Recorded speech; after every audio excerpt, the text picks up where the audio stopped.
Welcome to the Power in Motion podcast, the show for women who want to develop a kinder relationship with their body so you can feel healthy, happy, and confident without restricting food, doing torturous exercise, or constantly worrying about the number on the scale.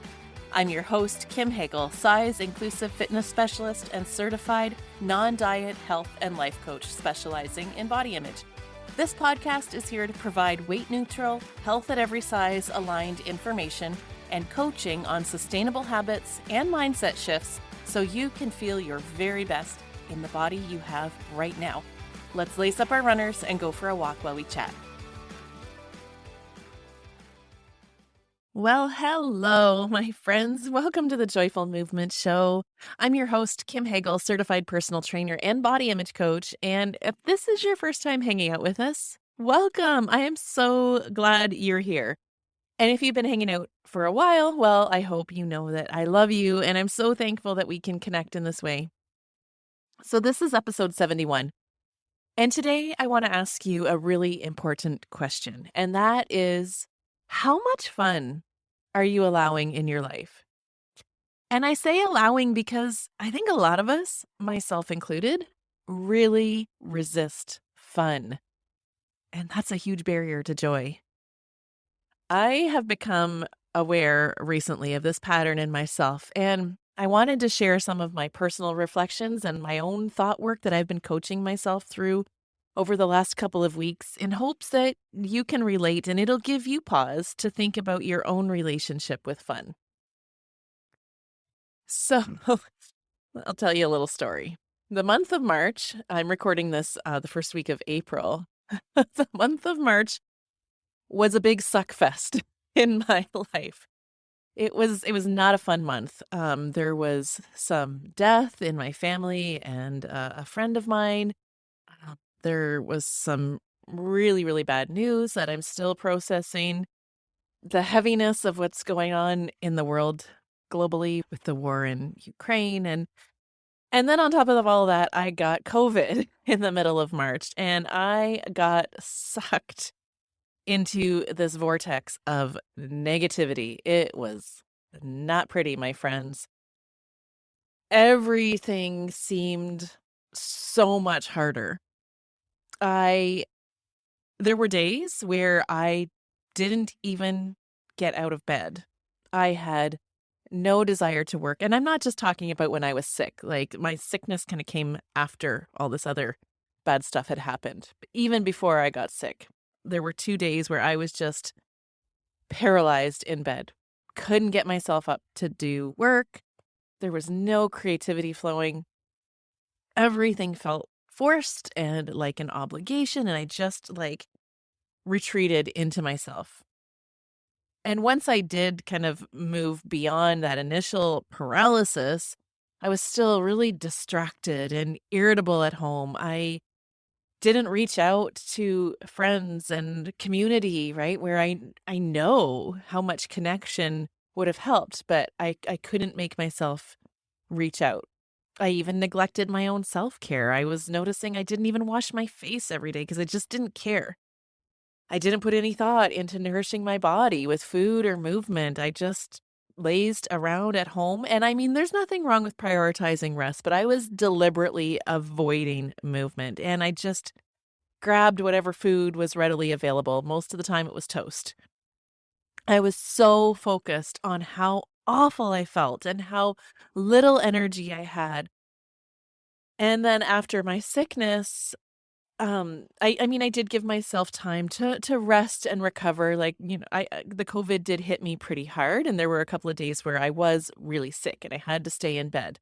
But even after that initial, I found myself really feeling negative about it all. I dwelled on how much strength I had lost and how hard it was to breathe going up the stairs. I'd lost all this lung capacity, and I had zero motivation to move my body at all or even take myself outside for some fresh air. I just moped around and stayed stuck in these yucky feelings and dwelled on how hard it was going to be to get going again. Now, like I say, there's nothing wrong with rest and giving your body the time to heal and recover. And I did do that. And I'm also not trying to promote toxic positivity and say we should just ignore how we feel and buck up, ignore what is, and get on with life. I mean, it's true. Things were hard for a period of time. So I'm not saying that I should have just ignored all that and try to spin it around to focus on the positive or fake it till you make it. I mean, I did have an illness and I did have some deep feelings to process. I needed to honor all of that and give myself lots of grace and self compassion and patience. And I did. And those were definitely necessary to get through that negative time. And also, what I noticed in myself was how I blocked joy. I blocked any sense of fun and joy because when hard stuff is going on, I realized how I default to an old pattern of believing that I can't have fun or joy in my life if other people are struggling. And another big core belief I have is just that life is hard, that things are hard all the time. And there's different variations of that, how they show up for me. Thoughts like nothing good comes without hard work or without sacrifice and struggle, or I have to work hard to earn good things. And if it wasn't my best effort, it didn't count. And I realized more and more in believing that I create a lot more difficulty for myself. By believing that life is hard, I feel defeated. So before I even start something, I have in my mind that it's going to be hard and miserable and it's going to take a long time and it's going to take so much effort. And that leaves no room for fun or joy. And it makes anything I do achieve feel like it really wasn't all that worthwhile, right? Because it was so hard to do. It sure doesn't motivate me to try again or try new things. It's no wonder my creativity feels limited, right? As long as I believe that things are going to suck, that the journey is going to be so much work and it might not pay off anyway, why would I want to bother? So, to spin this all around and bring it back to our relationship with exercise or movement, I want to ask you, is it possible that you're not finding movement joyful because you have a belief that it has to be hard? I wouldn't be shocked if you did. I mean, the fitness industry is built on this belief, right? Think of all of those motivational sayings like, if it doesn't challenge you, it doesn't change you. Embrace the suck. No pain, no gain. Go big or go home. Just do it. Choose your hard. We are literally conditioned to think that exercise has to be hard or it's not worth doing. And I want to ask you, how does that make you feel? Like, repeat those sayings out loud and notice how you feel in your body. When you say things like, no pain, no gain, go big or go home, choose your heart, embrace the suck, how does that feel in your body? Maybe a little tense, pressured, inadequate? Are there feelings of dread? Does it make you want to retreat and curl up on the couch and watch Netflix? Totally, right? No wonder we all struggle with motivation. Now, perhaps you're able to rise above those negative feelings, stuff them down, and just do it. There's a pretty strong likelihood that if you do drum up the willpower and force yourself to go work out, you're going to end up pushing yourself really hard, not listening to your body and not having any fun or joy in movement. Because joy can't exist when we believe it must be hard to be effective. Fun and joy isn't even on our radar when we're thinking about exercise this way because we think that's not what it's even about. For a brief moment, that's where my brain went after I was sick. For me, my experience with COVID was I didn't bounce back quick. I know some people with this new variant are, they're a little sniffle and they're right back to their normal life. That was not me. I was sick in bed for several days, and even afterwards, there were lingering symptoms for a couple of weeks. I felt really tired. My energy was just non-existent, and I had this shortness of breath for a couple of weeks lingering. So I thought that even getting out for a walk would feel really hard, and it probably would. I had no motivation to get off the couch and get going. All I could think about was how out of shape I felt, how much strength I'd lost, and how hard it would be to get back to where I was. So for a little bit, I felt really defeated and I did nothing. But I'm very thankful that I caught those negative thoughts that were going through my mind and I was able to reframe them before they spiraled into what my old pattern would have been, which was get your butt off the couch and get out there. In the past, that's definitely how I would have responded. I would have gotten angry at myself for being down for so long. And the second that I wasn't bedridden, I would have forced myself to get out there and work even harder to make up for what I'd lost. And yep, continually reinforcing the belief that things have to be hard all the time. But I did catch it. I caught that repeating loop that my brain was in. I became aware of the negative thoughts and I became curious. I realized how I create a lot of misery in my own life by believing things have to be hard. And I also know that when I prioritize fun and ease, I feel better. I can show up better for my family and in my work. So when it came to re-entering the world of movement after being sick, once I knew I was ready to get moving again, and with my running specifically, I was very intentional about making it as fun as possible. Because for sure, physically, it was hard. There's no getting around the reality that I did lose some strength and some endurance while I was sick. So I had to show myself lots of grace. So I intentionally chose a day where it was beautiful outside, and I chose a route that took me along the lake so I could look out at the water at sunset. I listened to an audiobook that I was really interested in, and I went super slow and I took tons of walk breaks. I took all the pressure off myself. And guess what? It felt good. My body certainly felt like it got a challenge, but I did not kill myself. It was fun. It was light. There was joy amidst the challenge. And I came back feeling refreshed and rejuvenated instead of depleted. So here's what I want you to get out of all of this is sometimes when it comes to training or movement, it's going to feel hard. But that doesn't mean there can't be joy. Our work is in changing our mindset from exercise has to be hard to movement can be challenging and fun. What would happen to your motivation if you asked yourself, how can I make movement fun? Or what activity would be enjoyable for me? Or how could I move to bring me a little joy or good feelings in my body? And here's the interesting thing about core beliefs. It's never about just one thing. Chances are you don't just believe that exercise needs to be hard. For myself, I'm becoming aware of a pattern about choosing hard and all of the different places that this shows up for me. It's definitely not just in my relationship with movement. It's huge for me in my business. I've even seen this pattern show up in my thoughts and feelings about podcasting. I would find myself thinking things like, oh, it takes so much time. I haven't got anything good to say. It's so hard.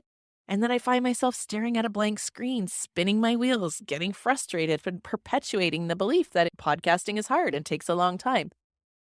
Likely, if you hold this belief that things have to be hard, you believe it about other things too. Maybe relationships feel hard. Maybe eating and food prep feels hard. Maybe work feels hard. Saving money, accepting yourself and your body feels hard.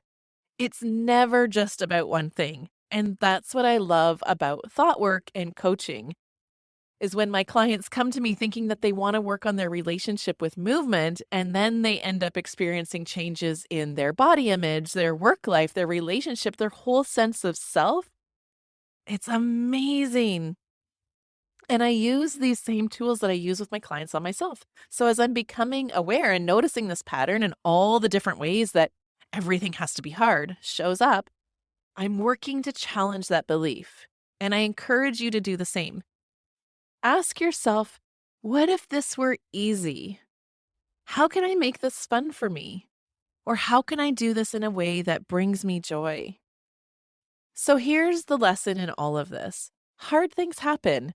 And in life, we will have to deal with some hard stuff. And I encourage you to look at where you're choosing or dwelling on hard and blocking fun because you believe that things have to be hard or you don't deserve fun. Thankfully, we can change our beliefs. Awareness is the first step. We must become aware of how our thoughts and beliefs are influencing the results we're getting in life. And once we have that awareness, we can choose to think differently. Definitely, it takes some practice, but we can learn to believe something different by offering our brain new thoughts. So the new thought that I'm practicing, that I'm offering my brain, is Easy and fun can be easy and fun. Just that simple. Like, life would be a whole lot easier and more enjoyable if I simply chose to get out of my own way and allow more fun and ease. And ironically, as I've been practicing this new thought that easy and fun can be easy and fun, this morning as I was waiting for a client, I had some music on in preparation for her session, and I was moving around setting up equipment, and I found myself just dancing for 5 minutes, and it felt so good. I mean, it wasn't a workout. I didn't sweat. I didn't get out of breath, but I had so much fun just singing and dancing around for 5 minutes, and it changed how I felt instantly. And then after my client left and I went to sit down and write this podcast, amazingly, it felt so much easier because I'd allowed myself that little dose of fun. Proof that how we think changes how we feel and how we engage with life and the results that we get. I just love thought work. So, back to my original question. How much fun are you allowing in your life? And could you allow a little more by challenging the belief that things need to be hard? I encourage you to journal on that this week, see what you come up with, see what changes when you seek some fun amidst the hard in life. And I'd love to hear how that goes for you. Feel free to drop me a DM on social media. I'm at Radiant Vitality Wellness, and share your takeaways about this episode. So, my friend, I hope that you have a great week, that you experience lots of fun and find some joyful movement too. I'll see you back here next week with more non-diet motivation. And in the meantime, be well, and here's to your radiant vitality. Thanks for tuning into the Power in Motion podcast today. If you love what you're learning here, then I invite you to take the next step of embodying these concepts into your own life so that you can live your healthiest, happiest life and never again feel held back by your body. Coaching is the fastest, most efficient pathway to taking what you know in your head to actually applying it and seeing results. Whether you're looking to make changes around movement, food, body image, or all three, I'm here to help you nurture a kind, respectful, and trusting relationship with your body so you can feel your very best. Click the link in the show notes to book a free consultation, and together we'll uncover what's getting in the way of you having the results you want. You'll leave this call knowing exactly what you need to work on, and together we'll explore whether one of my coaching offers is a good fit for you. I can't wait to meet you.